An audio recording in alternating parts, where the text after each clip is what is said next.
PJ Gubernur Babel kukuhkan gugus tugas daerah bisnis dan hak asasi manusia.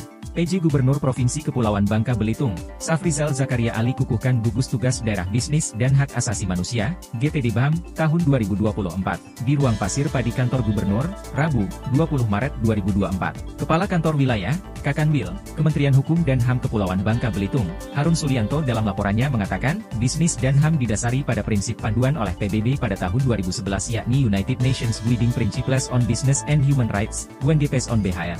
Tiga pilar utama UNGPS on BHR, yaitu pemerintah berkewajiban melindungi HAM, perusahaan bertanggung jawab menghormati HAM, serta terpenuhinya hak terhadap akses pemulihan. Dikatakan Harun, Strategi Nasional Bisnis dan HAM, Stranas BAM, adalah kebijakan nasional bagi pemerintah, pelaku usaha, dan pemangku kepentingan lainnya untuk kemajuan dunia usaha dengan memperhatikan pelindungan dan pemulihan HAM. Dalam sambutannya, PJ Gubernur Babel, Safrizal Zakaria Ali mengucapkan selamat kepada pejabat yang sudah dikukuhkan. Ia menegaskan, surat keputusan yang diberikan harus dibarengi dengan tanggung jawab yang melekat. Pengukuhan ini merupakan langkah pertama, ada tugas yang harus dilakukan ke depannya setelah pengukuhan, ujar Safrizal, PJ. Gubernur Safrizal menyebutkan, jika sebagian besar anggota GTD BAM Bangka Belitung merupakan organisasi perangkat daerah pemerintah Provinsi Bangka Belitung, diharapkan dapat melaksanakan prinsip HAM serta rencana aksi daerah yang telah disusun yang berpedoman pada UNGPS on BHR, United Nations Guiding Principles on Business and Human Rights. Indonesia juga terpilih menjadi anggota Dewan HAM PBB tahun 2024 hingga 2026, yang menunjukkan kepercayaan dunia terhadap Indonesia dalam rangka penghormatan, perlindungan, dan pemenuhan HAM. Safrizal mengatakan, Indonesia telah memiliki Regulation Framework dalam bisnis dan HAM dengan disahkannya PP Nomor 60 Tahun 2023 tentang Strategi Nasional Bisnis dan HAM yang sekaligus menjadikan Indonesia sebagai negara ketiga di Asia Tenggara yang memiliki rencana aksi terkait bisnis dan HAM. Ini harus tercermin, bahwa negara harus hadir dan serius dalam melaksanakan tugas dan kewajibannya di bidang HAM.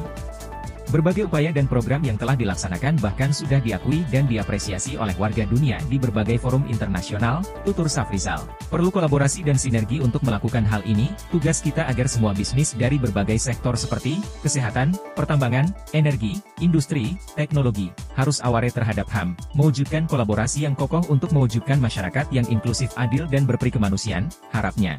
Dikatakan Safrizal, sebagai gugus tugas daerah Provinsi Bangka Belitung akan menjadi perpanjangan tangan dari gugus tugas nasional. Mari kita lakukan sosialisasi secara detail, manfaatkan digitalisasi karena dapat menjangkau seluruh kalangan, tutupnya. Adapun susunan keanggotaan gugus tugas daerah bisnis dan HAM Provinsi Kepulauan Bangka Belitung sesuai dengan SKPJ Gubernur Kepulauan Bangka Belitung nomor 188-40473/2024, yakni Pembina, Direktur Jenderal Hak Asasi Manusia Kemenkumham RI, Ketua, PJ Gubernur Kep Babel, Wakil Ketua, Sekda Kep Babel, Sekretaris, Kepala Kantor Wilayah Kementerian Kumham Kep Babel, serta Wakil Sekretaris, Kepala Bagian Umum pada Kantor Wilayah Kemenkumham Babel, serta para anggota dari OPD Provinsi Babel, PT Timah, Apindo Babel dan perwakilan LPSK Babel. Hadir dalam kegiatan tersebut, Sekretaris Daerah Babel, Naziarto, Irwasda Polda Babel, Kombes Pol Bambang Sutoyo, Aspidum Kejaksaan Tinggi Babel, Suwarno, Kasintel Korem Garuda Jaya, Kol Infantri. Supriyanizar, perwakilan PT Timah, Andi Merianto, Ketua DPP Aspindo, Nuradi. Dari Pemprov Babel hadiri Kepala DP 3 SKB Babel, Kepala Disnaker Babel, Kepala Dinas ESDM Babel, Kepala Dinas Pariwisata Babel, Kepala Dinas LHK, Kepala Dinas Pendidikan serta Kepala Perwakilan LPSK Babel, Sabta Kodria. Lalu hadir juga dari Kanwil Kemenkumham Babel, Kepala Divisi Pelayanan Hukum dan HAM, Fajar Sulaiman Taman, Kepala Divisi Administrasi, Muslim Alibar, Kepala Divisi Pemasyarakatan, Kunrat Kasmiri, Kepala Bidang HAM, Suherman, Kepala Bagian Umum, N. Atriandini Oscar, serta Kepala Bidang Hukum, Eko Saputro.